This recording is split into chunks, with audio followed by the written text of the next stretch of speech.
Okay, let's jump right into this explainer. Today, we're acting as linguistic detectives, doing a deep dive into the precise halakhic implications of one single word in ancient Talmudic law. That word is everyone, or in Hebrew, Hakol. Now, you might think a word that simple wouldn't cause much of a fuss, right? But in the highly exact world of Talmudic jurisprudence, a single, seemingly innocent word can completely alter the legal reality of an action. We're focusing strictly on the opening arguments found in Tractate Chullin, following a rigorous Socratic duel between two brilliant jurists, Rav Acha and Rav Ashi. We'll watch as they test legal precedents step by step to arrive at a truly brilliant textual deduction. So here's our roadmap. We'll start with the ab initio contradiction, move to the Temurah substitution test, look at vows in post facto cases, explore obligations and positive precedents, and finally wrap up with the final textual deduction. Let's get started. Section 1. The ab initio contradiction. Our mystery kicks off at the very beginning of Tractate Chullin, where the opening Mishnah throws this glaring linguistic contradiction right at us in its first two phrases. Look at these two competing legal realities forced into a single sentence. On the left, we've got the phrase, everyone slaughters, but then immediately following it on the right, it says, and their slaughter is valid. In everyday conversation, we literally wouldn't blink at this, but in a legal text where every single syllable carries weight, these two phrases are actually crashing into each other. To understand why they crash, we really need to define our terms here. The phrase, everyone slaughters, suggests the act is completely permitted from the outset, what we call in legal terms ab initio. Think of it as an upfront green light. Go right ahead. But the second half, their slaughter is valid, that suggests a post facto reality. Post facto means it's only accepted if it already happened. It implies the action wasn't ideal, or maybe it shouldn't have been done at all, but well, now that the deed is done, the court is going to validate it.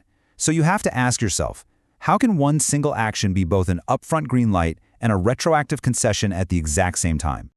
Moving on to Section 2. The Temurah substitution test. To resolve this tension, Rav Ashi immediately puts Rav Ashi on the defensive. He wants to test how this word everyone is actually used in other areas of Jewish law. So the crucial question is this: does the word everyone, or Hakol, inherently grant upfront ab initio permission? Rav Ashi seems to think the opening phrase of our text is an obvious upfront permission, but Rav Acha challenges that assumption by pulling us into a totally different legal arena, the laws of Temurah, which deal with temple sacrifices. Rav Acha points out that in Tractate Temurah, the text reads, everyone substitutes a non-sacred animal for a sacrificial one. If everyone means you have upfront permission, does this mean the legal system actually wants you to swap a regular animal for a holy one? Absolutely not.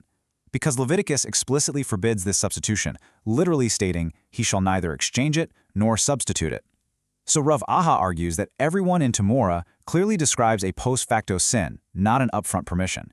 It's just saying that if anyone does this forbidden swap, the substitution legally takes effect after the fact. It's a great point, but Rav Ashi brilliantly deflects. He notes that the Temurah text explicitly mentions the punishment of 40 lashes for the person who makes the substitution. That punishment right there proves its post facto prohibited nature. But our opening text in Chullin lacks any of these negative qualifications. There's no mention of lashes or penalties at all. Therefore, Rav Ashi argues, without a disqualifier attached to it, the word everyone in our text preserves its natural ab initio status. It's a totally clean permission. All right, Section 3. Vows and post facto cases. Not backing down for a second, Rav Acha brings in another legal witness to attack Rav Ashi's premise, the laws of vows and valuations in Tractate Erachin. He really wants to prove that everyone can be used for actions that aren't strictly illegal, but are still deeply frowned upon. He points out that the Mishnah there says everyone takes vows of valuation, which means anyone can pledge their monetary value to the temple. So he asks Rav Ashi, is this truly an expression of upfront permission? Is the legal system actively encouraging you to go around making these massive financial vows to the temple ab initio? To prove his point, Rav Acha cites Ecclesiastes and Deuteronomy. The texts are super clear. Taking vows is highly discouraged. It is better that you should not vow, the text warns, because failing to fulfill a vow is a huge deal. It's a severe transgression. So even though the text says everyone takes vows, it once again must denote a post facto legal reality, not an ab initio ideal. It simply means that if someone vows, the vow is binding. So the absolutely crucial point Rav Acha makes here is that you cannot simply assume everyone grants upfront permission just because the word is used. He's successfully proven that the term is frequently used just to describe a post facto legal reality, acknowledging a discouraged or even strictly prohibited action after it's already happened.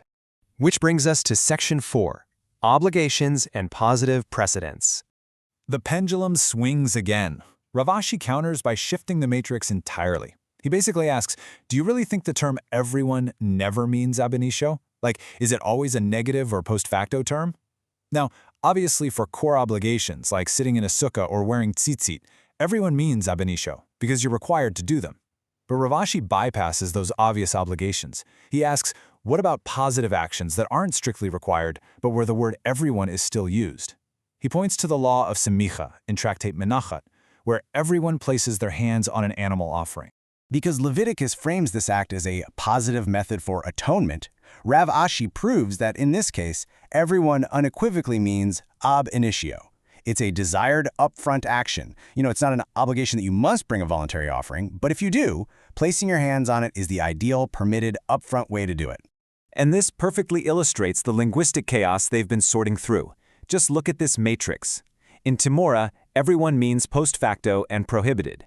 In Arakan, it means post facto and discouraged. For a sukkah, it's an ab initio obligation. And in Menachat, it's an ab initio positive act. They've rigorously proven that the word everyone is legally neutral. It has zero built-in default legal status. Its entire meaning is completely 100% dependent on its textual context. Okay, final stretch. Section 5, the final textual deduction. Now that Rav Acha has forced Rav Ashi to admit that everyone can mean either ab initio or post facto, they've got to finally resolve what it means in our original text in Chullin. They are right back to square one with that opening contradiction. Rav Acha proposes what seems like the ultimate synthesis. He says, look, if the word everyone is completely context-dependent, why not just read the opening phrase, everyone slaughters, as a post facto statement? If we read it that way, it perfectly matches the second phrase, and their slaughter is valid. The tension vanishes entirely. The text would simply be saying, if anyone slaughters after the fact, their slaughter is valid. Problem solved, right? Well, Rav Ashi refuses to take the easy way out. Instead, he builds a final, devastatingly logical proof regarding textual redundancy. Step 1. We know the second phrase, their slaughter is valid, is definitively a post facto expression. Step 2. If we accept Rav Acha's proposal and read the first phrase, everyone slaughters, as also meaning post facto, we have just created a blatant, unforgivable redundancy. Why on earth would the text say the exact same thing twice in one sentence? Which leads to Step 3. To avoid this redundancy, the first phrase must inherently mean ab initio. So, Rav Ashi conclusively proves that because ancient legal texts do not waste words, this dual phrasing practically guarantees that the first clause is ab initio and the second is post facto. Meaning that original tension we noticed at the very beginning, it's entirely real and deeply intentional. The text is purposely housing two completely opposing legal realities, the ideal upfront permission and the messy retroactive validation, right next to each other, forcing the reader to reconcile them in the laws that follow. As we wrap up this explainer, it really leaves us wondering about our own modern reading habits. We've just watched two jurists completely rip apart a single word, everyone, testing it across criminal, financial, and ritual law just to prove a point about redundancy. If ancient jurists could deduce immense legal realities merely from the presence of a redundant phrase, how much exactness are we missing when we casually skim the language of our own modern laws? I hope this deep dive into Talmudic textual deduction has left you fascinated by the sheer power of a single word. Keep analyzing, keep questioning, and we'll see you in the next explainer.